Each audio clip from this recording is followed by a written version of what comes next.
Thom Hartmann here on the news. You need to know this. Europe is now drawing up plans for something that was unthinkable just a few months ago, the departure of Greece from the Eurozone.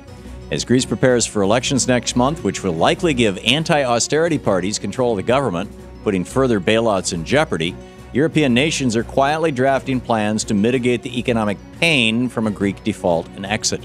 While most of the planning is on the hush for fear of leaks, Reuters is reporting it has seen memos drawn up by Eurozone member states outlining what each nation should consider following a Greek departure. The memo outlines plans for the EU and the IMF to give Greece a $50 billion lifeline to ease what will likely be an economically devastating exit from the euro. Also included in the memo is a warning that, quote, markets will definitely distrust the euro, end quote, after Greece leaves, which could lead to economic damage for other Eurozone members and even the United States. This mess was created by Goldman Sachs more than a decade ago when they cooked the books to make Greece eligible to join the euro. It was a mess that was made worse by Goldman and other banksters when they gambled big on derivatives and lost, creating the global financial meltdown of 2007.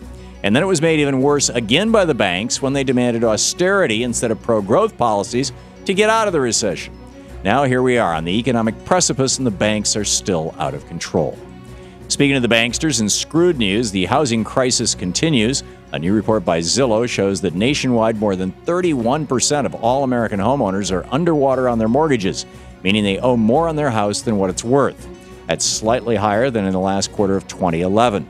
In major metropolitan areas, the numbers are even worse. In Las Vegas, the underwater rate is 71%. In Phoenix, it's 55%. In Atlanta, it's 55%, and in Orlando, it's 54%. Homeowners all across the nation are in desperate need of help after Romney's bankster buddies wrecked our economy. Unfortunately, in the Bush years, banks lobbied to get laws that make them more money foreclosing on a home than they make working with a homeowner to refinance the mortgage. So this probably won't end anytime soon. In the best of the rest of the news, the pharmaceutical industry is the single biggest defrauder of American taxpayers in history, surpassing the defense industry for the first time. As a 2010 Public Citizen report found, over the last 20 years, the pharmaceutical industry has accounted for a quarter of all violations of state and federal law when it comes to the False Claims Act. Among the crimes include illegally promoting drugs for purposes not approved by the FDA, which is a criminal offense since it can lead to serious illnesses and even death.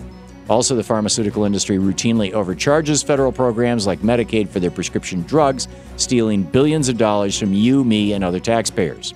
Since 1991, over 165 pharmaceutical settlements with state and federal governments have led to $19.8 billion in penalties. According to Taxpayers Against Fraud, pharmaceutical companies are expected to pay out another $9 billion in fraud settlements just this year. This is the consequence of a for-profit healthcare system in America. Drug companies who are supposed to be manufacturing products to help us live longer and be healthier are actually more focused on screwing us than on our well-being. It's time to join the rest of the developed world, create a nonprofit healthcare system, and kick the money changers out of our hospitals. Japan is one earthquake away from an unbelievably catastrophic nuclear disaster. As the Fukushima crisis, now in its 16th month, continues, experts are warning that spent fuel pools stored in the crippled Reactor 4 building won't be able to withstand another reactor. Reactor 4 holds the most radioactive spent fuel of any of the reactors on the site, and another earthquake could lead to a loss of cooling water, causing a radioactive fire, spewing more radiation into the atmosphere than was originally released when the crisis began last year.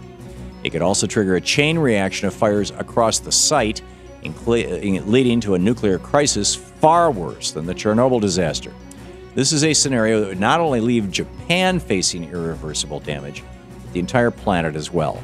Keep an eye on this, in particular because the same thing could happen here unless we shut down the most dangerous form of energy on the planet, nuclear power. Senate Democrats will give Republicans another chance to stop their war on women. Majority Leader Harry Reid is expected to bring to the floor the Paycheck Fairness Act to deal with the problem of women still making 77 cents to every dollar that men make in the workplace.